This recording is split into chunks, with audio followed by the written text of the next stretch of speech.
Alright, ladies and gentlemen, this is John Rocks from Matrix Zone Music Media. Alright, here doing this last class here on the synthesizer. I'm going to run it off of the Reason 5.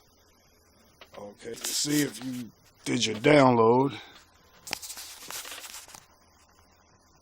you should have your synthesizer diagram set up. Okay, let's go down here to the Reason 5.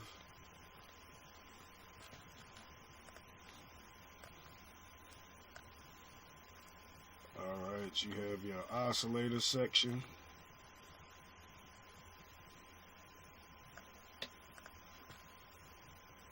Right here.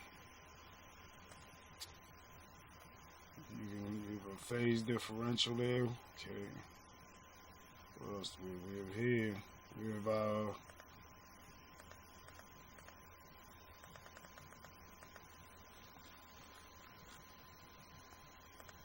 different waveforms here from our oscillator section here. Okay. Got our first one here is a sawtooth.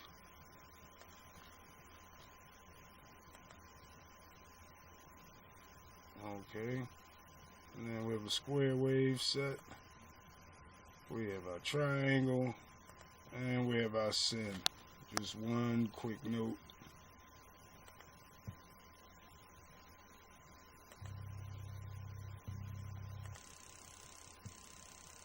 That's under sawtooth. Under square wave. That's it under the sawtooth. We have our filter section.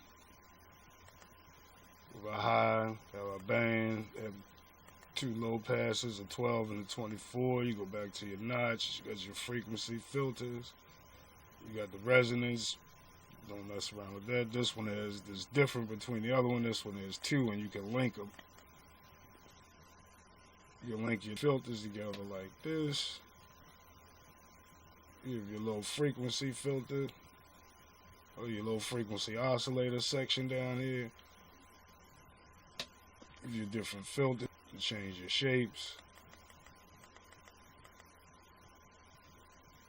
You also have another section over here where you can add tones. Either bring in 1, 2 oscillator. You use the FM frequency. You can phase it. Send the mix of all of them together. You have a second low frequency oscillator. That's a different thing that's different about this one and any of the other ones that they used. You'd also set the velocities on different parameters that you have in this synthesizer. You have a filter envelope. You have your attack, you have a delay, you have sustain, you have your release for that. This is the overall amp envelope. This is the same thing as attack, delay, sustain, and release. Then again, then you have your master level all the way over here. That's for the second filter. We already covered all of that. One thing you should always do is you can go back to the help file. And in this file here, you can find exactly what they are by looking right. You can just pull them right up and tell which waveforms is what and what section you're in. You go to the filter section, your filter types, and actually see what levels are being done, which levels that are being